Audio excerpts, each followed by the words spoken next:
Одон дор сувг тавтай морил би бол хөтлөгч Инхбат. Бизнес судлаач Бат Эрдэнэ дэлхийн 100 хоолой нэвтрүүлгээ хүргэх гэж байна. Өнөөдрийн дугаарыг ногоон ирээдүйг хөгжүүлэгч MMS компани болон ханиадны шинж тэмдгийг дамжаагч TerraFlow Event гэж байгаа.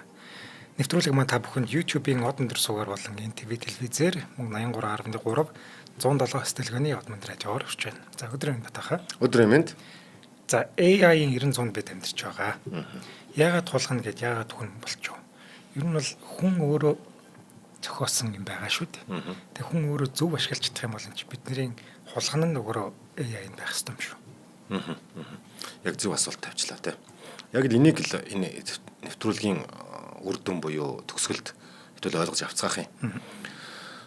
Бидэд ярьдаг штэ нөгөө AI аюултай тийм ээ. Одоо яана инэ терминатор дэж үгдэг лээ. Genesis гэлтэй. Тэгээ энэ бол ерөөсөө Skynet ч илүү. Аливаа технологи гарч ирэх болгонд л ийм юм хүн төрөлхтний өмнө толгордог. Тэгээ одоо хиддэг ч хувьсгал байгаа нэ аж үйлдвэр талаасаа 4-5 дахь нь болоо явчлаач гэдэг юм. Тэгээ энэ бол ерөөсөө ийм аж үйлдвэрийн хувьсгал юм аа. Хувьсгал биш бүр хувьсгал болчихж байгаа маа гэж. Тэгээ яг энэ нэрнэн дээр эхэлж байгаа нэ. Одоо босгон дээр байна гэсэн утгатай. Тэгэхээр нэвтрүүлэг маань 3 бүлгээр хэдүүлээ яриад үзье. Эхлээд бол ер нь энэ хувьсгал яага хувьсгал болоод байгаа юу болоод байгаа тий. Дараа нь энэ юу хийж чадаад байгаа. Бид хаана байх юм? Технологи нь юу юм? Энэ одоо хууль дүрм журам байгалийн хууль байгаа бол энэ хууль дүрмээ эсэргүүцэх юм уу? Яах юм гэдэг тий. Ерөнхийдөө ойлголт авъя гэж. За жишээлбэл яага хувьсгал гэвэл одоо 18 дугаар зуунд нөгөө уурын ironclad энэ гараал тий. Уурын инжайн гараал, steam инжайн гараал нэтэрэ болоод байсан шүү дээ. Тэгээ тэр үед нэг дэлхий тэр аяараа нөгөө үйлдвэржилт өөр болсон, хэлбэр нь өөр болсон тийм ээ. Дараа нь 20 дугаар зуунд одоо жишээлбэл цахилгаан гарч ийн, дараа нь 21 дугаар зуунд компьютер, интернет гэдээ явж ингээд бүр хүн төрөлхтнийг тэр аяар нь өөрчилсөн юм зүйл гараад байгаа байхгүй юу? Хувьсгал болж байгаа. Тэр утгаараа хувьсгал юм аа. Энэ хувьсгал гэдэг нэрлийн хэд хэдэн шалтгаан байдаг. General purpose технологи гэдэг. Тэр нь яг л ерөнхийдөө нөгөө энэ юунууд олон салбарт ер нь суур одоо бүх зүйл өөрчлөгдчихдөг гэсэн утгатай. Технологийн дагуу өөрчлөгдчихдөг. За эдийн засгийн салбарыг өөрчлөн тийм ээ. Тэгээд одоо бүтээмж. За ялангуяа тэр нэг хэмнэлийн машин гаргахлаар яалаа да тийм ээ. Газар тариалан трактор гарчихлаар яалаа да. Тэгэхээр тэр үед болгонд л яг л нэг энэ эффект орж ирж идэг. Трактор гарснаар одоо газар тариалан газар ухдаг хүмүүс ажиллахгүй болох нэ гэж ягдчихсан бол одоо тэгээ яасан бид тэргүүрээ ингээд нийцээл явсан тийм ээ. Тэгэхээр AI-ыг хэмэл оюун хаан гарч ирснээр хүнийг оролцох үедээ гэл дараа нь одоо ч 100 жилийн дараа ч гэдэг юм. За одоо хөгжил хурдан болцсон 20 30 жилийн дараа бол зүгээр л бидний трактор гэдэг шиг те эсвэл хүн төрөлхтөн анх гал хэрэгэл сурсан шиг л зүйл болоод явах байхгүй те. Тэгээ тэр утгаар нь би бол энийг тэр өнцгөөс нь тайлбарлах гэдэг байна. За аж үйлдвэрийн хувьсгал гэд нэрлэх үндсэн 3 шалгуур байдаг. Саяны general purpose болоо өргөн хэрэглээ. Энэ бол зөвхөн IT-ийн зүйл биш юм аа. Тэгээ зөвхөн IT дээр биднээс ингээд нөгөө интеграст орж байгаа түүл нь IT л болоод байгаа болохоос биш. Яг үүндээ бол одоо эрүүл мэндийн онцлогоо эмчилгээ, боловсролын хувьд одоо хувьчилсан сургалт эсвэл заавал багшаас сурахаас биш. Одоо цагаад болох юм бол YouTube-ээс бидэд Facebook-аас асар их мэдээлэл авч байгаа. Тэр нь сургалтын гэд нэрлэхээс илүүтэйгээр энэ орж ирж байгаа мэдээлэл болгон чинь нөгөө хүнийг сурах үзэл бодол нь тогтоход нөлөөлөд байгаа. Тэр утгаар social manipulaц гэдэг хүртэл юм айгу хүчтэй хөгжөд байгаа чи энэ тархийг сургаад байгаа гэсэн үг байхгүй цаагаараа тий.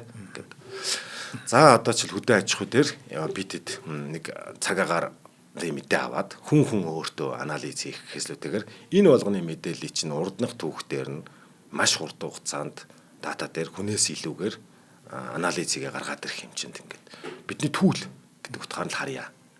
Тийм ээ. Энийг бүр энгийнээр бодож. Одоо Word, Excel гараагүй байлаа гэж тооцоолъё.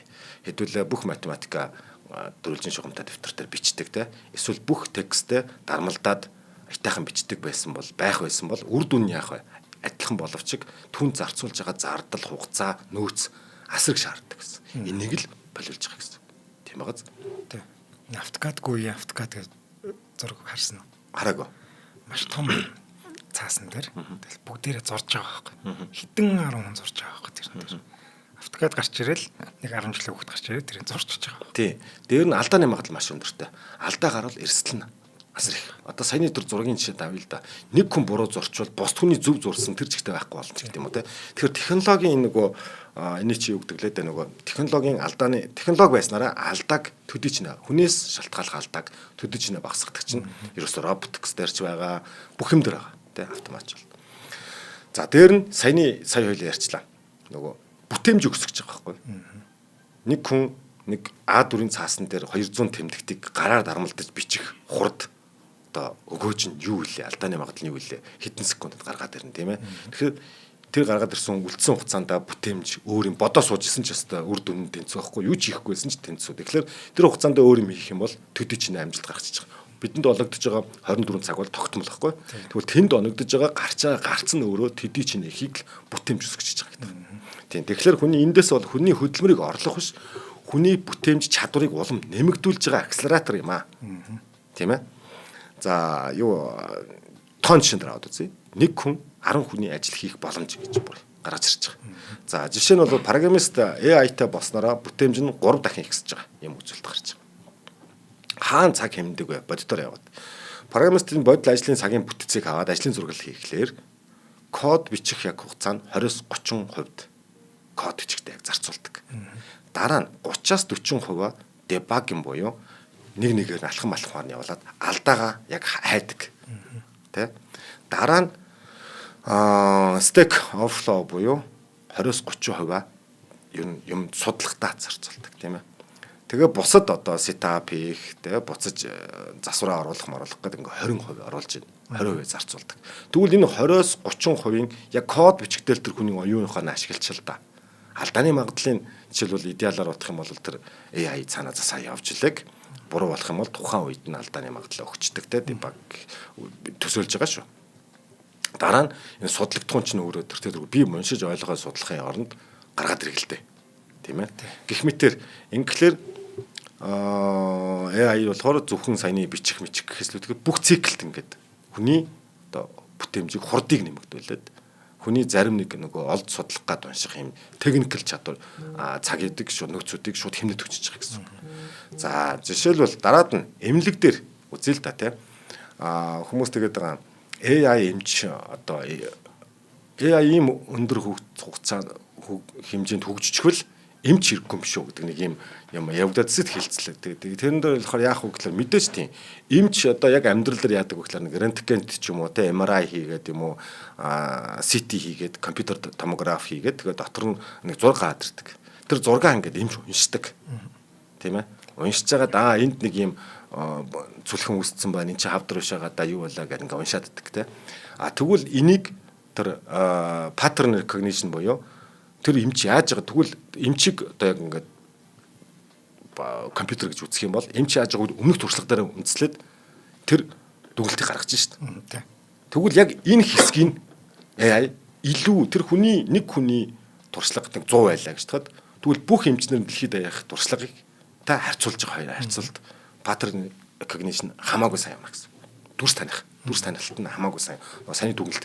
Тэгээ тэрийг нөгөө бодоод байхгүйгээр шууд иймд нэг зүлхэн үүссэн бол магадлалаар тэд байсан нь статистикаар тэр байсан гэд гаргадаг гэсэн. Тий. За тэрийг харин ийм хурдан юм катлаад одоо эмч тэрийг харж агаад хэрв энэ дээр ийм байгаа бол гэдэг шийдвэрийг эмчил гаргах байхгүй юу? Тийм ээ. Тэрнээс AI компьютер чи хагалгаанд ор гэдэг шийдвэр хийхгүй байхгүй юу? Тэгэхээр эмч бол байхгүй болно гэхээс лүтэйгээр эмчийг мэрэгжлийг маш хурдтан гэсэн үг. Гараараа шороо угах гэжсэн нэг трактор болгож өгнө л гэсэн үг байхгүй. Тэг хүн төртөө дөрвөл тэрний цаана байгаа те. За дээр нь мөн энэ дээр нөгөө эмчд зөвлөгөө өгöd байгаа шүү дээ. Одоо ялангуяа тэр нөгөө AI чинь нөгөө хагалгааны хуваар моваартай ингээд байгаа бол энэ хүн 7 хоногийн дараа хэрэг хагалгаанд орох юм бол баг хагалснаас ийсэн дэми юм болно шүүч гэдэг юм уу те яараараа гэж гэдэг юм уу те эсвэл хагалгаануудах эренбиг нь өөрөө өмнө бас өөр нэг онш гаргацсан байгаа шүү дээ. Тэрнийхээ урдуур яах бол зүгээр вэ? Аль нь хамгийн одоо эрсдлийг багасгах байж гэдэг юм. Энэ тооцооллуудыг чинь хоёр хүн эмч байгаа. Чи ямар хаалгатай, би ямар хаалгатай дараалд одоо оруулдаг байлаа гэж тэгэхгүйгээр бүх юм гаргачих байхгүй. Тэгэхээр эмч зөвхөн яах вэ гэдэг хүний хувьд шийдвэрээ гаргахад л маш төвлөрөн гэсэн үг. Чухлын ирэн биед гаргаад өгчин тэгээд шийдвэрээ гаргана гэсэн үг тийм. За энэ дээр болохоор сая ярьж байна. Нөгөө нэг хүний тархинд байгаа асар их мэдээлэлтэй хүн байж болно тийм. Гэхдээ тэр хүн одоо айгүй их мэдээлэлтэй байлаа гэд өөр эмч нарын яг тэрнтэй тулсан мэдээлэл нэмэгтэл X дээр нэмэх нь 1 X-ээс их гэдэг том яахгүй юу. Тэгэхээр одоо олон их сурвалжийн буюу нөгөө big data гэдэг чинь тэр хэлээд байгаа. Тэр эмч юм утгаагүй. Гэхдээ өөр эмч чинь нэгэн л пункт ороод ирэхдээ тэр эмч шиг нийлбэр нь их л гартаараа байхгүй гэдэг онол. Тэгээ энэ дээр ялангуяа тэр нөгөө нэг зураг авахлахаас өмнө цусны шинжилгээ өгдөг тийм ээ. За эрдсэн шинжилгээ мэсгээ бүгд орно. Энэ бүгдийн магадлал факторуудыг хүнээс илүү мэдээж компьютер тооцоолж гаргаж ирэх байхгүй. Тиймээс одоо биднээс Excel-тэй хамт суун бодох юм дээр уралдаад яах вэ гэдэг шиг тийм ээ. Гэлээгээд Excel биднээс орлохгүй л байгаа зү тийм. За тэгэхээр энэ болгоныг ингэж буюу нэг системд нэгчиж корреляц буюу олон хамаарлыг олон зүйлийн хамаарлаар магадлал тогтоохоос биш зөвхөн бас зургийг шууд паттернаар нь тогтоохгүй. Тэ? Тэгэхээр AI энэ дээрээ айгу чухал байгаамаа. За юу яаж байгаа нөгөө саяны эн чинь өөрөө цаанаа юу болоод байгаа гэвэл нөгөө кейсүүдийг харьцуулдаг шүү дээ. За ийм кейсийг өмнө нь ингээд нэг сарын өмнө өөр нэг Америкт нэг мужид хаалганд оруулсан чинь ийм эрсдэл гарсан байна. Тэ? Шийдвэр ийм шийдвэрсэн. Тэгвэл энэ шийдвэр нь ганцхан тэгээд самсруу тохиолдол юм уу гэд яг энэ кейсүүдийг үзэх буюу 1000-аас дээш кейстэй үзсэн чинь энэ зүгээр самсруу өдрийн орчиг таарсан юм байна. Гэвэл эмч байсан бол яах вэ гэвэл за тэгвэл 999-ийн магадлалаар амжилттай болсон юм бол хийяал байхгүй юу. Одоо эсрэгээр хүн бол яадаг вүлээ бидэд өөрсөндөө бас амьдрал дээр зурсаад үзээ л да. Самсруу Google-ээс ингээд нэг юм хайсан. Тэнгүүт нөгөө шуум болсон одоо илүү нөгөө айхтар шуум тэгдсэн мэдээлэл гараад ирнэ. За яг энэ хагалгааг хийхэд жишээлбэл тэнд нэг хүн ингээ эрсдэл учирчээ гэх юм бол нөгөө эмчийн зориг хүсэл тэмүүл яах вүлээ тийм ээ зөв зүгээр болсон Эстонд болсныг хагалгаа зүгээр л өнгөрцөн байхгүй мэддэг өнгөрсөн байж магадaltaй. Тэгэхээр энэ болгоныг AI хүнээс илүү л олж тогтоох нь бол гарцаагүй. За дараагийнх нь сая ярьж ирсэн нөгөө эмч зарим тохиолдолд нөгөө ховор тохиолдол гарч ирдэг шүү дээ. Яг л би өөрийнх нь туршлагатаар үндэслэж байгаа. Миний хараагүй өвчин гараад ирэх юм бол хараагүй өвчин гэхлээр кейс тохиолдол гараад ирэх юм бол би яах вэ? Яг түрүүч шиг наад чинь Эстонд болсон маань Кубад болсон байна. Манайх шиг энэ тоонот хөрөмжөөр оролцсон чинь уг нь бол хагалгаа их зүв. Гэхдээ яг манай эмнэлэгт байгаа тоонот хөрөмж бол наад чинь барахгүй шүү гэдгийг би бодоод эсвэл хүн дээр тест хийж байгаа туршилт хийж байгаа оронд надад энэ бүгдийг гаргаад ирэх юм бол би нөгөө ялах магадлал нь одоо 70-аас дээш шүү гэх юм бол би хийгээд оролдоод үзнэ. Ялах магадлал 20 байна гэвэл яах вэ гэдгээ шийдвэр бий гаргаад байгааз. Яг ингээд. За тэгэхээр энэ байна. Тэгвэл энэ дээр болохоор сая чухлын ялгааг дөрөв хэллээ. Эренбиг буюу шийдвэрийг хүн гаргана. AI бол зөвхөн онош тавьж байгаа. Ийм байна шүү. Одоо яах вэ гэдэг асуултыг л маш сайн магадлалын төвшөнд статистикийн дүнгуудыг надаас илүү хайж олоод гаргаад ирлээ гэсэн үг. Тийм ээ. Тэгэхээр эмчийг орлохоос эмчид цаг хэмж өгч байгаа маа. Зүгээр л автоматчуулж өгч байгаа. Энд зүйлийг дуртахад болохоор түрүү ярьсан.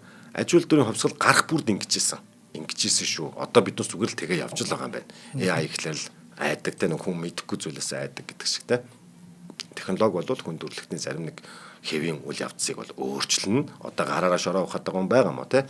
Тэгээ одоо бодглохлоор хин гараараа шороо ухъя гэж хүсэх юм гэдэг ч юм уу те. Тэгэхээр яг энийг яваад байгаа маа. Одоо энэ цагаат болох юм бол ингээд нэг шуугаанч болдоггүй юм байна. Бүр энэ түүхэнд болохоор бүр ингээд бослог тэмцэл гараад бүр хоорондоо буудалцажсэн тохиолдол Америкийн нэгдсэн улс төр юунд 1900 оны ихээр бол болж исэн хэд хэдэн түүх манай одон дээр явж ил байлаа тий. Тэгэхээр бид хэд нэг зүйлийг ойлгох хэрэгтэй. Дарвины ховсон өөрчлөлт хуулийг тийм ээ. Ховсон өөрчлөгдөж тий. Ховсон өөрчлөгдөж чадаагүй. Эсвэл ховсон өөрчлөлтийг дагаж чадаагүй ямар нэгэн бодгал устдаг гэдгийг. Тэгэхээр энэ ховсолтой биднээс хүссэн үсээгүй хүн бодож олоод байхгүйгээр байгалийн хуулиад дагаад ховсгаас ороогүй байхгүй байна. Хүлийн зөвшөөрсөөр орохгүй байна. Үгүй гэж суугаад байвал бидэд нэг мэтгэд неандертал гэдэг чинь агуудтай нэг үзмэр болцсон сууж магадгүй шүү. Тун утахгүй нэг хөгжил аясгар хурдтай явж байгаа учраас. Тэгэхээр улс орнуудын хувьд үүнийг эсэргүүцэх биш, бүр ингээ бодлогоор бүр харин хэрхэн хурдан дасан цогцох руу орох хэрэгтэй байна. Улс орн гэж ярихлаар нэг хийсвэр штэ барьц байхгүй. Чи яг улс орн гэхэлэр биш. Гэхдээ нэгжин мөн те. Тэгэхээр энэ улс орны чинь цаана бид л байгаа. Бид өөрсдөө одоо нэг сонсож байгаа хүн борживтойр ч гэсэн өөрсдөө энийг ойлгох хэрэгтэй гэж. Дээр ашиглаж чадаагүй хахаарыг амсцгаасан шүү дээ. Тий. За хоёул ивент тэтгэгчид танилцуулаад тэгээд үргэлжлэе. За өнөөдрийн дугаарыг ногоон ирээдүйг хөгжүүлэгч MMS компани ивент тэтгэж байгаа. За энэ компани нь эрчим хүчний салбарт үйл ажиллагаа явуулдаг бөгөөд нарны эрчим хүчний системээр дамжуулаад айл өрх аж ахуй нэгжүүдэд бие даасан эрчим хүчний төслүүдийг хэрэгжүүлдэг мэрэгжлийн хамт олон байгаа. За MMS компани нь цахилгаан эрчим хүч болон уул уурхайн салбарт үр ашигтай дэвшилтэт технологид суурилсан бүтээгдэхүүн шийдлүүдийг санал болгож байгаа. За эрчим хүчний оновчтой цогц шийдлийг MMS-ээс сонгуул. Одоо мөн зохистой гэж та хэлмээр байна. За баярлалаа. За баярлалаа MMS-хэнд баярлалдаг шүү. За дараад нь одоо ер нь нэг ийм зүйл байгаа юм байна. Тэ тэгвэл одоо бидэд жоох яг амьдрал дээр нь компаниудын хувьд аваад үзье л да тэ. Мэдээж ийм саяны ярьсан ийм зүйл тохиолдоод тахад компанийн хувьд яах вэ? Одоо газар шорооны ажил хийдэг компани байлаа гэж бодъё. Компаниудын бүтэц шал ондоо болно тийм үү? Технологитой одоо за ухалтын компани байлаа гэж бодъё л дээ. Ухдаг компани тэр хүмүүсийн тоо мо бүр шал ондоо болно. Бүтэц тэрний удирдлага за тэрнтэй холбоотой нөгөө хаб мабын дүрм журам гэл ингээл бүх юм өөрчлөгдөн. Ажил хүчний бүтэц өөрчлөгдөн, компани ажил хүчний бүтэц өөрчлөгдөж компани бүтэц өөрчлөгдөн. Инг бүтэц өөрчлөгдөж нөгөө эдийн засгийн загвар нь өөрчлөгдөн. Тэгээ санхүүгийн модельуд нь бүгд өөрчлөгдөн. Ингээхээр энийг түр ярьсан, эхэндээ хэлсэн. Ерөнхийдөө бүх одоо улс одоо ч үгдэ энэ Азад болохоор AI гоё болоод Европт болохгүй гэсэн юм байхгүй юм байна. Тийм ээ. Энэ ерөөсөө хүн төрөлхтний суур бүтцийг сойр хэрэгцээг бүр өөрчлөө ачиж байгаа юм байна. Энийг тийм учраас ховсгал гэдэг юм байна. Тийм ээ. Ховсгал нэгэнт болцсон бол одоо тэгэл лахаас ураг байхгүй тий. Байгалийн шалгарал явагдаад ш цаана. За өмнөх ховсгалуудаас ялгарх нь болохоор ижил өмнөх хөвцөл айгүй олон хөвцөл гарч ирсэн. Гэтэл ижил төстэй илүү машин юм гар хөдөлмөр хөнгөвчлсөн ч гэдэг юм хөвцөл байсан бол одоо бол энэ оюуны хөдөлмөрийг хөнгөвчлөх тухай яриад байгаа. Мэдлэг тал руугаа. Тэгэхээр чанарын хувьд арай ондоо. Тэ? Өмнөх хөвцлүүдийн тийм айжмдаа шилжээд бусд хүн бусдыг харж агаад хөгчгөөр нь за трактор гэдэг чинь ашигтай юм байна гэдгийг мэдээд трактор авах тухай дараа жилийнхаа төсөв суулгахад байсан бол одоо энэ бол маш хурдан явж байгаа. Дараа жилийн төсөв дээр биднээс AI хэрэглэе. Эсвэл энэ жилдээ нөгөө ингээл сайхан хоол идчих. Дараа жилээс яг турна гэдэг шиг байж болохгүй юм байна. Ерөөс өнөөдөр турыг гэсэн бол өнөөдөр шууд л одоо хоол хасаад эхлэх шиг байхгүй бол энэ нөгөө хурдац гэдгийг чинь сүултээ гүцэхгүй юм байна. Хэдий чи ховсож байгаа ч гэсэн илүү хурдан ховсож байгаагийнхаа хойнд хоцрол ерөөсөө байгалаа шахагдана гэдгийг хатуу анхаараач гэдэг хэлэх гэсэн. Өмнө нь болохоор илүү саяны ярьжсэн тэр нэхэмлийн машин гарлаа марлаа гэдэг чинь бол үйлдвэрийн төвшөнд хэрэглэгч төвшөнд биш байсан байна. Одоо бол бүр хэрэглэгч төвшөнд байтугай хэрэглэж байгаагаасаа хүүхэд төгсөдгөө ороод ирлээ. Тэ? Бүр ингээд нефт ороод ирлээ. Тэгэхээр энийг бол юу гэвэл бүх салбарт хэрэглэе.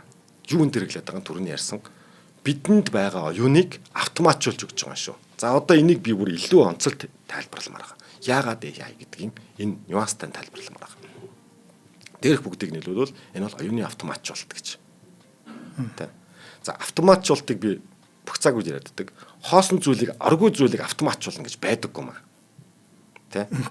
Бага нэг одоо жоохон удаан явж исэн зүйл ч юм уу эсвэл нэг арай хол замаар явж исэн зүйл ч юм уу ямар нэгэн тийм зүйлийг илүү хурдтай болгох автоматжуулах илүү үр бүтээлтэй болгож байгаа. Тэгэхээр автоматжуулалт бол хурдан болгох юм байна. Акселератор юм байна. Одоо юу гэдгийг ботчлаа гэж бодъё л да нэг юм аливаа зүйлийг орохлоор явж исэн суп гал хурдталчдаг нэг үе байлаа гэж бодъё л да. За тэгвэл энэ орцсон өөрөө буруу авах юм бол буруу зүйлийг автоматжуулаад гаргана. Тийм багаз. За ийм учраас энэний одоо тайлбар гоё юм байдаг шүү дээ одоо юу гэдэг юм. AI-тайгаа зарим хүн ярьчаад энэ өөрөө хэрэлдээд эхэллээ шүү гэж ярьдаг те. Гэхдээ та хэрэлдээд байгаа учраас л тэр хэрэлдээд эхэлж байгаа байхгүй те. Тэр AI сурдаг гэдгийг маш сайн ойлгоорой. Танаас суралцаад байгаа маа. Тийм ээ. Бидэд бас ярьдаг хоёлоо заримдаа боловсролын юм дээр. Хүүхдээ хүмүүжлэгүй боллоо гэд загнааддаг. Хүүхд чинь таны толон тусгал байхгүй да. Тийм ээ. Таал тийм байгаад байгаа байхгүй юу? гэдэг шиг. Тэгэхээр AI яг тэр өнөөдөр буруудаж болно, сайн бодож болно. Гэтэ тэрийг өөрөө профешнл төвшөнд хөгжүүлэхгүй бол AI хөгжсөн байхгүй шүү. AI цаана юу байгаа? Big data л байгаа байхгүй. Гэхдээ тэр big data-гаас хэрхэн мэдээлэл олж авдаг, хурдан авах вэ гэдэг сургалтыг та өгчээж таны асуулт төдий чинээ нарийн гарч ирнэ. Тэрнээс ChatGPT байна уу, Gemini байна уу? Тэр зүгэрлэг багаж байхгүй. Халбаг бодчих. Тэ хүн болгонд халбаг байгаа. Гэхдээ за худаг гэж бодчих, мэрэгжлийн утга. Хүн болгон тэр хутгийг барьж аваад хонь айгүй гоё гівдэж чадахгүй л байхгүй. Тэгэхээр танд өөрт чинь бас асуудал байгаа шүү. Тийм ээ. Яг ажилхан үр дүн гаргадаггүй шүү гэдгийг би нэг хэлэх гэдэг. Тэгэхээр сая ярьлаа. AI бол таны одоо интеграцийн нэг юу лээ оролцоо нөгөө үйлчлэлийн хариу урвал юм аа. Та жоохон тиймхэн болвол таны AI тиймхэн л болно.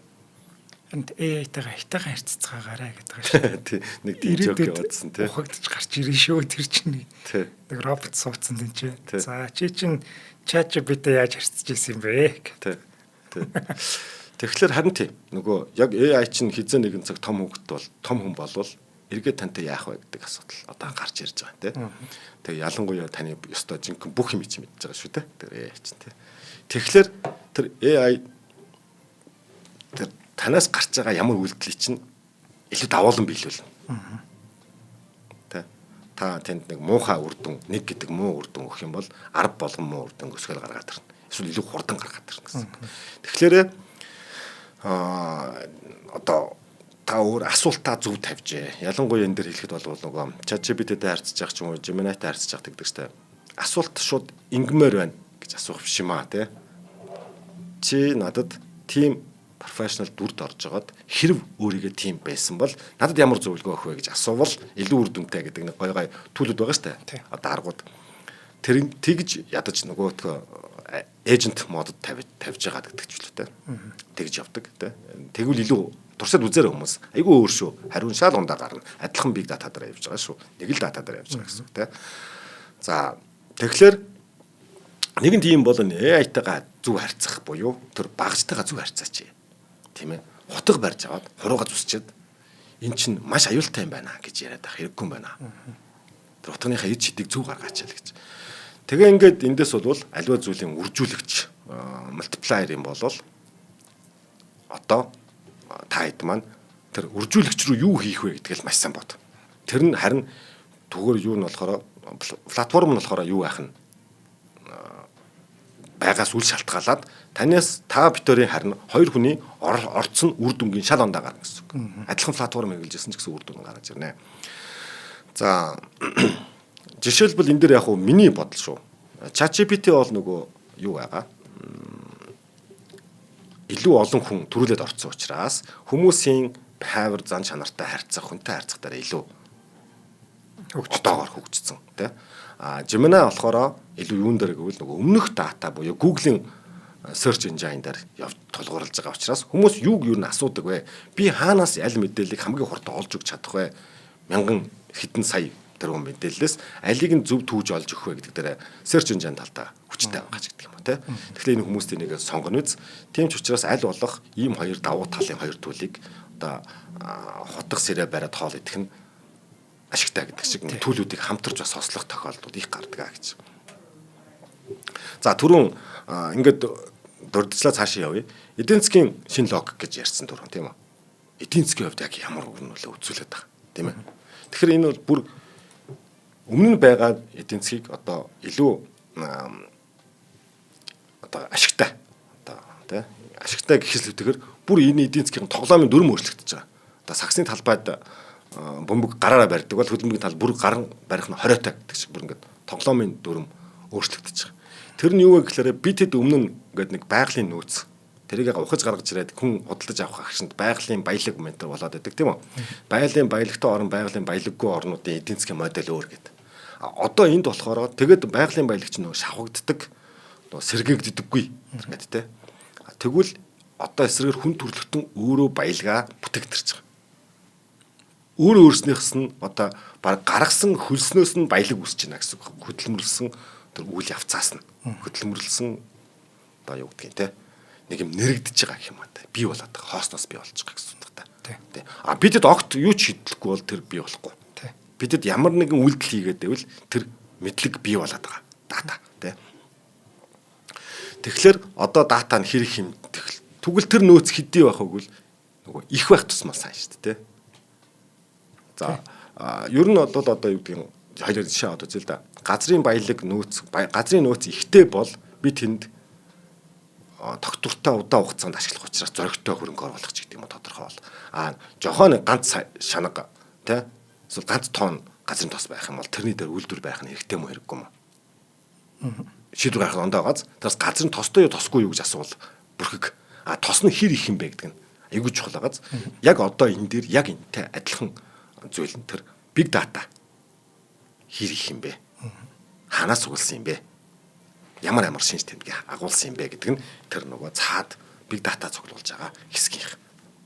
Тийм ээ. Тэгээд нөгөө мэдээллийн үнэн зөв байдал нь зөв мө? Тийм ээ. Ямар критериар хангах юм? Алийг үнэн гэж хэлэх юм?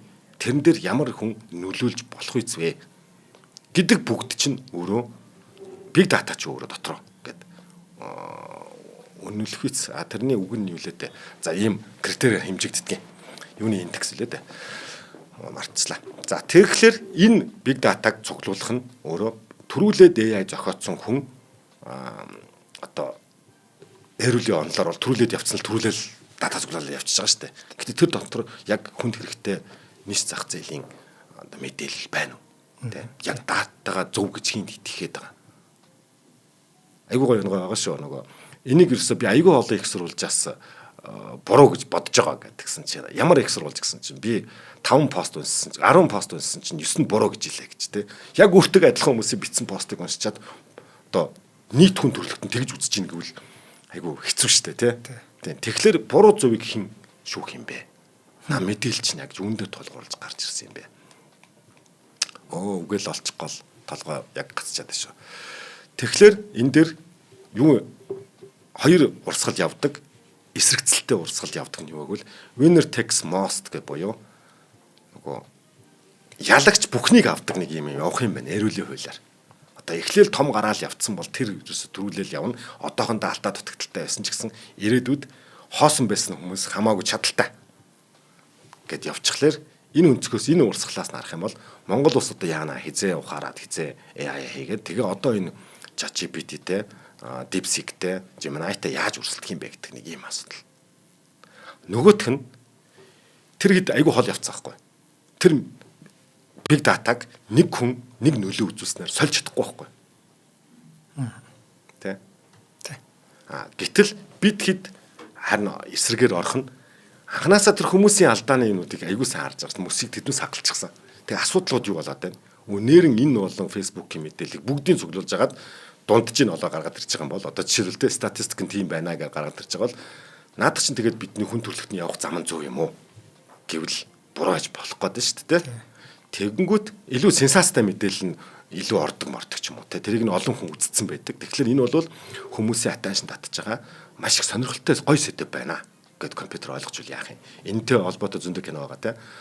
Үзсэн чинь нөгөө 86 оны кино Брюс Уиллисын кино лөө 5 дахь Fifth Sense лөө Sixth Sense ч лөө 6 дахь sense element ч лөө те. Тэрэнд гардаг ч нөгөө бүх интернет байгаа мэдээллийг тэр гал шүүгээл гаргаад ирсэн чинь ерөөсө 90% нь атом бомбог алаан хатаа мэдэн байж идэв шүү дээ. Тэгэнгүүт хүн төрлөختөн гэдэг чинь ийм муухай амтан байна гэж ойлгочдөг ч лөө те. 5 дахь элемент ч лөө Fifth element те. Тий. Тэгэхээр яг тэрэн шиг AI ч нөр хүүхд гэд бид түр хэлчих. Хүүхдтэй адилхан дуу гэлчлээ шүү дээ. AI өөрөө мэдээлэл авч ястаа би ер нь юу болж байна гэж бас бодвол зарим нэг зөвлөлт юмтай адилхан бодохоор байхгүй. Хэрв тэрийг AI ухамсар гэж үзэж байгаа юм бол тийм ээ. Мэдээж хүн туслах ухамсар. Гэхдээ хүн туслах чаа ухамсар маань өөрөө яах вүлээ гэдэг. Ийм олон нөгөө юунууд байдаг, парадоксууд байгаад байгаа тийм. Тэгэхээр бид өөрсдөө зүг байх юм байна. Дээр нь харин эсрэгээр саяных шиг одоо Монгол төр хөгжүүлэх юмуд зөндөө байгаа. За цаг маань явж байна те. За цааш нь явъя. Энэ сүлжээний нөлөө гэдэг эффектүүд нь дурджээ. Ойлаа юу вэ? Ивент цэгчин дараа дурддаг. За тийм за. Би ч жоо яарад ш. За. За хавар болж байна.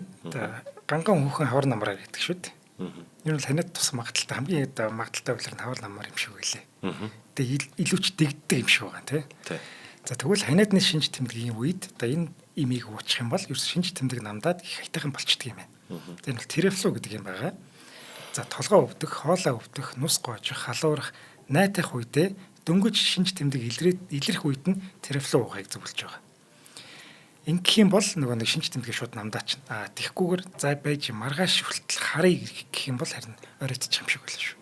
Энэ хүндэрсний дараа бол тэг хүнд юм ууж ижил идэх шүү дээ тий. Тэгэхгүй баг дээр нь жоохон хөнгөн юм уучих юм бол өөрөө чинь цааш нь эрүүл мэндэд ч хайтайхан болдог тийм ээ. За энэ нэмийг маань бүх эмийн сангаар худалдаалж байгаа. За дээрэс нь гэрээсээ гарч чадахгүй байгаа бол h.cig.mn гэдэг вебсайтаар захиалаад үнэгүй хөргүүлээд авах боломжтой юм байна. Ханиад хүрсэн багтж гадаа гарах ч онцгүй л дээ. Хөдлөхөд хүртэл байдаг. Тэгвэл h.cig.mn гэдэг вебсайтаас шууд захиалж болох юм байна. За баярлалаа. За баярлалаа. Эрүүл мэндэд анхаараарай. Хавар болох нь үнэн. Салхишурах нь үнэн. Одоо энэ чинь 24 маргаашнаас нэлийн хөдөлгөх юм шиг байлаа шүү. Одоо сайхан налгарл байна. За тэгэхээр нөгөө яа хаан цаад ажилбарыг нэг тэр эрүүл болоод байгаагийн чинь нэг тайлбарлалчаад тэгээ Монгол руу гараа тий. За network effect гэж байгаа. Сүлжээний нөлөө. Одоо түрүүний эрүүл дээр энэ нөлөөний байдаг.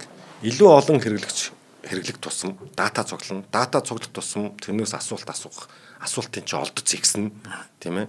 Илүү олон тэр дата үнцэнтэй болно. Илүү олон үнцэнтэй дататай байх тусам илүү олон хүн тэндээс мэдээлэл авна. Өөрөө хэрэглэгч болно. Ингээд зогсолтгүй луп руу орчиж байгаа. Ойлгомжтой. Дараагийнх нь scale advantage буюу нөгөө масштабын давуу тал гэж байгаа. Энд дээр яг үгээр нэг хийцэн байхад ChatGPT-г нэг хүн ашиглах зардал, 1000 хүн ашиглах зардал хоёр ялгаагүй.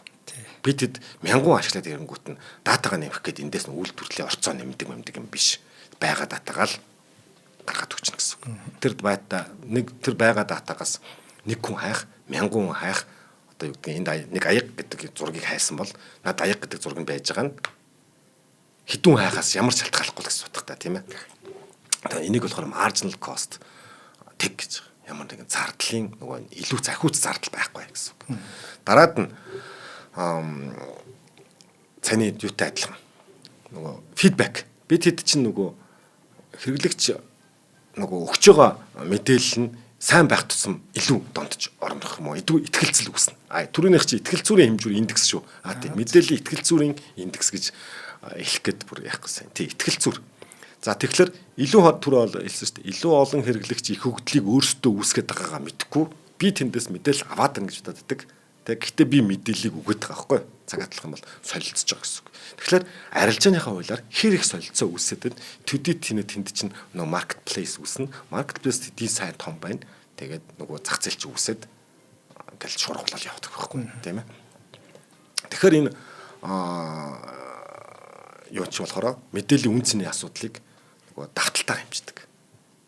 Одоо би чамд нэг мэдээллийг одоо юу гэдгийг юу л дээр жишээлбэл аяг гэдэг зураг чи хайсан. За би чамд алюминий зураг гаргаад өгсөн. Чи намайг тагч ирэхгүй байхгүй. Тэ? Аяг гэдэг зураг хайсан чи би аягны зураг гаргаж өгсөн. Чи намайг дахиад асууна гэдэг ч юм уу. Яг энүүгээрээ ингээд хөгжиж штэ. Тэгэхээр би өөрөө энэ би буруу хариулт өгөөд нөө зөв хариулт өгөөд нөгөө AI ухамсар учраас ойлгоод хөгжих магадлал нь нөгөө Google-ийн search engine өөрөө автомат хөгжснөөс хамаагүй дээрэлэгдэг. Хамаагүй өөр одоо лог код өгөх шүү бүр тэ. Нэг зүйл сайжраад байгаа биш бүр өөр зүйл гарч ирчээд байна гэдэг. За ажлын байртай холбоотой юм гардаг. Жишээлбэл одоо AI гарч ирснээр яах юм гэхээр огт түрүүчин гараар шороо ухдаг гэдэг шиг зарим ажлын бар бол алга болно тодорхой тий давтамж ихтэй нэг хүнээс ингээд нэг тийм техникэл ажил гаргадаг ийм зүйлийг бол хэмнээд өгчнө. Одоо тайлан мэдээздэг нэг хүн дахин бэлтгэдэг байдаг байлаа гэж тэл да.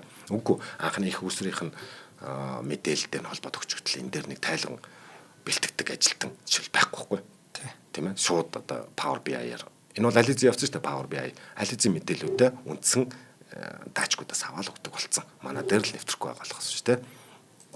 Тэгэхээр ажлын шин чанар өөрчлөгдөх боловч ажлын байр бол өөрчлөгдөд байгаа биш. Илүү төвшөнд л гарч байгаа. Илүү төвшөнд л гарч байгаа. Тэгэхээр хүмүүс тэр төвшөнд одоо очиж чиний шаардлага нь өндөр өсөд байгаа учраас ажлын байрны шаардлага өндөр өсөд байгаа учраас хүмүүс тэр төвшөнд л хөгжинэ. Тэгэхээр AI биднүүсийг хаяад хөгжөөд байгаа биш. Биднүүсийг бас өөрхийн хөгжихийг шаардаж одоо ташуурдаж эхлэх нь байна шүү. Эхэлж шүү.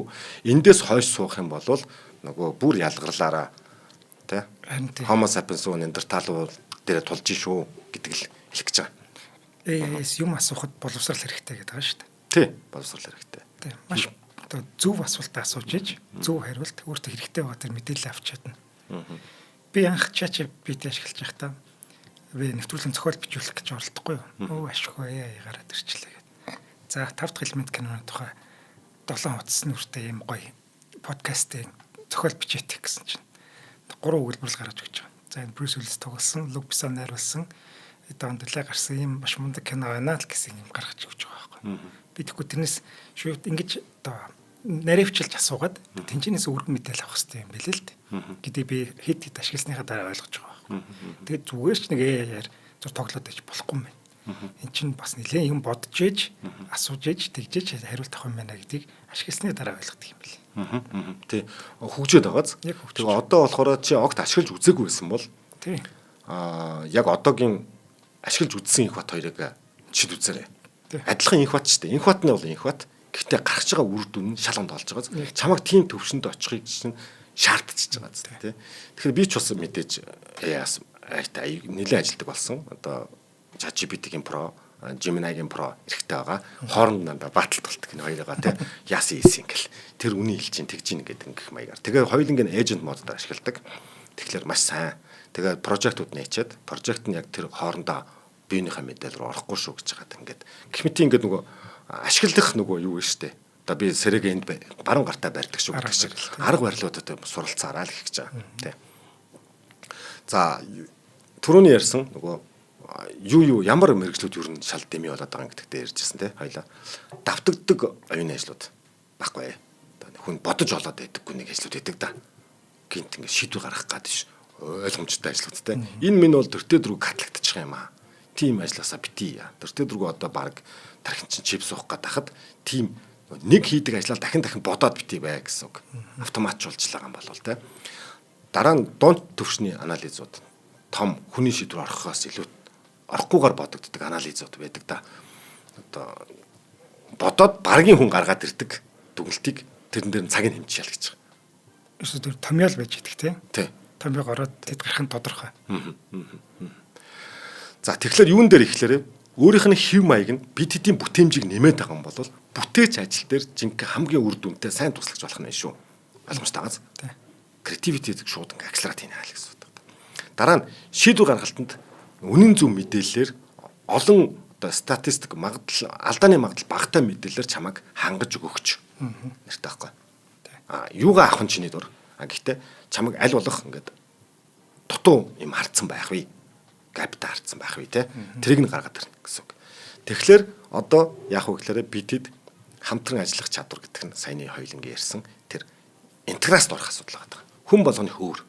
Яг л хүн болгон төвшин өөр, хүн болгоны философи өөр учраас ChatGPT-тэй харьцахдаа өөр ингэсэн тэр интеграст орох арга барилуудаа олоод авах нь нэн төрөний ажил. Уулзаагүй интеграст ороогүй гэж яаж ашиглах юм, яаж давуу талаа гаргах юм тийм үстэй. Нэг араа байлаа гэхнэ шүдүүтэй холбоо зөв ярихамт хэрэгүүлчихэл гэсэн утгатай. Ингээ интеграст орох тухай яриад байгаа. Тэгэхээр ирээдүйд юу болох вэ гэхээр AI ашигладаггүй хүн. За одоо би нөгөө нэвтрүүлгийн үргээрээ орж байгаа шүү. Уусч орё. Ашигладаггүй болохоор Neanderthalчууд. Тэ ашигладаг нь Homo sapiens. Цаашаа болохоор нөгөө Homo deus мөрөж салж байгаа юм байна тэ. Гээ явах нэ. За цаг байгуулт чинь Монгол руугаа ярьчих шууд тэ. За ийм юм байгаа юм байна. Тэгвэл одоо Монгол ус яах юм? Гэт тэрийг хараалаа. Өө тийм үү гэдэг ингээ бишрэл өмнөх шигэ гадаадын барууны хөгжилтэй орн ийм байна гэж суух юм уу? Сухаалах юм уу? Эндээс юу үсэж байгааг бол нэвтрүүлгийн ярьсан бидэд ашиглуулагч болох юм уу? Мэдээллийн клонууд болж хувирах юм уу? Бидэнд ингээд нэг юм гар утас гэдэг датчик бинц болгоцсон байж дээс ингээд сороол байж дэг нөгөөт нь өгдөхгүй. Гэт ингээд цусаар оруулсан клонууд ингээд байж дэг шүү дээ. Яг тэрэн шиг физикли тийм гурц залгаагүй ч гэсэн бидний мэдээллийг өдөр тутам аваад монголчууд юу асуугаад байна? Монголд ямар зүйл ингээд олонний анхаарлыг төвд байна тий гэдгийг мэдээлэл аваад монголчууд мэдээллийн юугаар цангаад байгаа ямар тохиолдолд монголчуудын орхийг нэг шөнийн дотор эргүүлж манипуляц хийж болох вэ гэдэг бүх дататай цугларч байгаа шүү. Тий. За одоо энийгээ сайн томоор нь харъя. Нөгөө дэлхийг цэнхэр гарагаас холоос хараад үзье л да. Тэр тохиолдолд бидэд торонд байгаа монголчууд гэдэг нь баахан хулган байлаа гэж үү. Хоолцсон гот бөөнөрөө гинт ингээ 50 байдалтай байжснаа. Гинт учиргүй хөдөлж эхэлдэг тий. Эсвэл хажууд нэг яг цохоогүй гэтээ савныхан гадаас цохохлоор загас бүг бөөнөрөө хөдөлдөг тий. Гинт тэгснэ буцаад даг ажихын тогшохоор буцаа хоолох гэж ингээ байдаг. Ийм амтан гэж төсөөлтөө. Ийм амтан баймаар байна уу? Тийм багаз. Тэгэхээр би тэд AI-ийн ашиглуулагч юм уу? AI-ыг ашиглагч юм уу гэдэг дээр одоо яг салж байгаа байвал яах вэ? Яг өнөөдрөөс баруун зүүн хоёр ийм уул зурдаар ирчээд алхах гэж байгаа. Тийм ээ. Гэвэл та хаашаа алхах вэ? Нөгөө 3,500,000 цаахан цагаан хулган байх юм уу? Тийм ээ. Эсрэгээр саяны хэмжээнд ашиглаад одоо тэрнтэйгээ нүүр тулаад тий явах юм уу гэдэг. Ийм юм руу орох гээд байгаа маа тий. Тэгэхээр манайх бол энэ дэр бодлогоор стратегийн төвшөнд за хөгжсөн Microsoft-ыг дахиж хийх гэж яах юм бэ? Онл байгаа шүү дээ. Totally өөрчлөгдөж байгаа гэдэг тэрийг л гэдэг. Дугуй нэгэнт дэлхий дээр дугуй гэдэг юм ойлгомжтой байгаад биднес чинээр дугуй бүтээх хэрэггүй гэдэг онл явж ирсэн тийм үү? Дээр үгүй. Үгүй байна. Тоглоом дүрм өөрчлөлт. Бид л өөрсдийн гэсэн дугуйтай байхгүй бол болохгүй болчлоо наадах чинь тий гэдэг. Ийм хэмжээнд бүр өөр шүү гэж байгаа. Бусад ажил үйлдвэрийн хавцлуудаас тийм ээ. За тэгэхээр AI-ийн хувьд буюу AI-г зохион бүтээсэн за ChatGPT ч байна уу те. Одоо энэ хүмүүст юу байгаа вэ? Нөгөө ургамлаа тарих, үрээ тарих, дата базаа суулгах талбар их. Baseline гэдэг те. Хэрэглэгч болсон. Хэрэглэгч хүмүүс хэрэгтэй байна. Шуугаалаадаг те.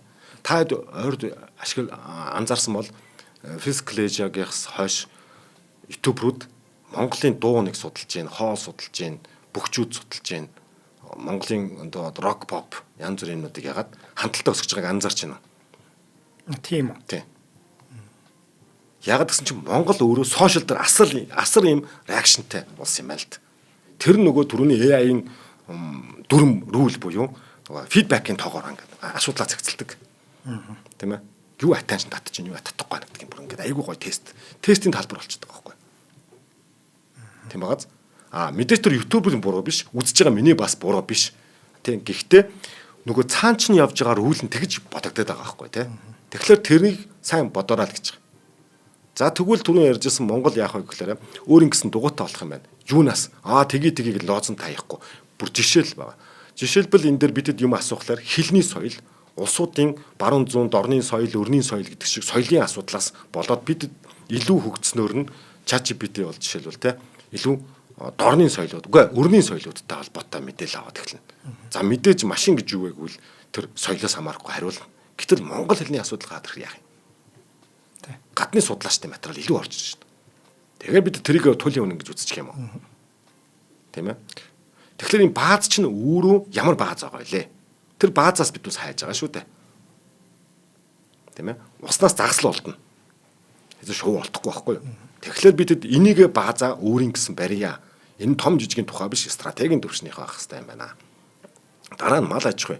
Манай нөгөө бэлчээрийн мал аж ахуй хүн ChatGPT-гээс мал яах вэ гэвэл хагас ферм зүгээр эсвэл ферм зүгээр л зөвлөх нь илүү л оногдож таараа шүү дээ. Тэ? Тэгэхээр бидэд өөрсдийн онцлог соёлыг хадгалах өөрийн давуу талуудаа ашиглах нь өөрийн яагтай байх хэрэгтэй. За ялангуяа энийг боловсролын систем дээр цөм хөтөлбөр гэж Монгол хүнд таарсан байх хэрэгтэй. Араа тэр Кембрижийнхаар авч болно. Хэдэн цаг байх хэрэгтэй. Эхлээд зөвхөн хэл болон математикийн логикийн асуудлуудаа сурах хэрэгтэй шүү гэдэг мэдгэн бол тэр араа нь байж болно. Гэхдээ монгол хэл гэдэг тэр нөгөө тэр араа мэчин бүгэлж байгаа хэсгүүд чинь монгол хэлний монгол бичгийнч гэдэг юм байхгүй бол одоо яах юм тэр AI дээр те гэх мэт ийм стратегийнууд байгаамаа. Тэгэхээр AI бол гол дүгнэлт нь цаг дууссан байна. Технологийн тухай бариагүй шүү. Тэ ярианы ярьж эхэлж исэн гар хөдөлмөрийг хурцээр орлуулах тухай, цаашлаад трактор орлуулах тухай, экспандийн тухай биш, бүр төвшний тухай өөр гарч ирж байна. Энэ өөрөө бүр биднээсийн одоо оюун санаанд орлоо. Тийм ээ. Ийм зүйл юм аа.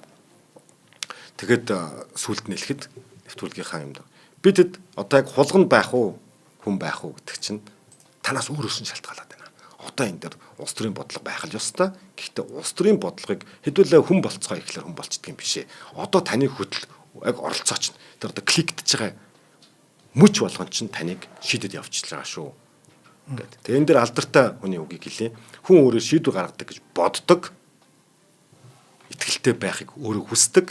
Гэхдээ нөхцөл байдал орон зай цаг хугацаа чамд шийдвэр гаргах нөхцөлийг дэртэд рүүгээ бий болгодог юм аа гэж. Тэгээ эндээс бол гажуудал гардаг. Хүн өөрөө хувь тавилан зурагдсан байдаг гэдэг чинь. Үгүй таны тэр өнөөдрийн үлдэж байгаа үйлдэл болгон чинь секундаар таны тэр очих гэж байгаа цэгийг тодорхойлчихж байгаа юм аа гэж. Тэгэхээр энэ үгээр нэвтрүүлгээ дуусгая. Тэгвэл өнөөдөр яг энэ нэвтрүүлгийг үзсэн дараа ChatGPT дээр free хувилбарыг аваад үзээрэй те. Gemini дээр үзээрэй, капчулад үзээрэй. Ер нь би юу асууснаа асуусны чи үр дүн өмнөх хэдэн асуултаас чинь шууд таны хаврыг одоо зам төлөвийг шууд тал шиг талын тусалж гаргаад байгааг та хоёр анзаараа л гэж хэлье. За баярлалаа Батайхаа. Баярлалаа. Манайх ч бас чимээгээ гэдэг AI-тай л та. Манайхан бас хэдэн жил дата цуглуулад ер нь нэлээд том сервер энэ төр байрлуулад амжилттай ажиллаж байгаа юм бэл. Тэр маань одоо өшөөл илүү өргөчих байх. Сая задулж бас хөрөнгө оруулалтын тэр шийдээд цааш явах шиг байлаа. Тэг чим бол бүр л итайгаа сайхан болох. Маш зөв, маш зөв. Одоо энэ чимээгээ чинь яг зарим нэг юм дээр алдаатай байна гэдэг юм. Энэ чинь Монгол хүний одоо яг тэр зан төлөв тохирсон тим AI-ыг яг хөгжүүлээд байгаа байхгүй. Байхгүй байсан байгаа байхгүй юу гэдэг үгийг бол ойлгодог гэж. Тэгэхээр энэ бол тун давуу төвшөнд очсон байгаа юм бэл. Гүд. Одоо хүүхдчтэй. Одоо энийгээ сайхан хөлийн дөрөнд хүртэл те хүн бол ашиглаад өгөх хэрэгтэй. Мэдээлэл ашиглалцаараа хөгждөг учраас За өнөөдрийн дугаарыг маань ногоон ирээдүйг хөгжүүлэгч MMS компани болон ханиадны шинж тэмдгийг намдагч Teraflow-ийг тэтгэлээ. Нэвтрүүлгийг та бүхэн YouTube-ийн од өндөр суугаар болон NTV телевизээр 83.3 107 стилганы од өндөр радиоор хүлээж авсан. За Батайхаа дараагийн дугаараар уулзъя. Баярлалаа. Нэвтрүүлгийг хүлээн авсан Нарны аймгийн монголчуудаа баярлалаа. Од мөндөр сувг нь энэ мэдчлэн таны мэдхүйн мянган нэвтрүүлгийг 2026 оны 7 сарын 1 хүртэл та бүхэндээ хүргэх юм. Их хэлээрээ шинжлэх ухаан танин мэдхүйг түгээхийн үлсэд нэгтгэх хүсвэл та бидэнд хандив өгөх боломжтой. Жилдээ ганцхан удаа 100,000 төгрөгөөр биднийг дэмжснээр шинжлэх ухаан танин мэдхүйг түгээх энэ үйл хэрэг амжилттай үргэлжлэх юм. Од мөндөр нэр дээрх Худалдаачилсан банкны дансгаа 4191 Тэг 4518. Та 100,000 төгрөгөөр шилжүүлэхдээ гүйлгийн явтга дээр нь өөрийн нэр болон утасны дугаараа заавал бичээрэй. 100,000 төгрөг хандалснаар од мөндөр сүгийн алтан гишүүн болох юм а. Шинжлэх ухаан танин мэдхгүй Монголд ялах болтугай.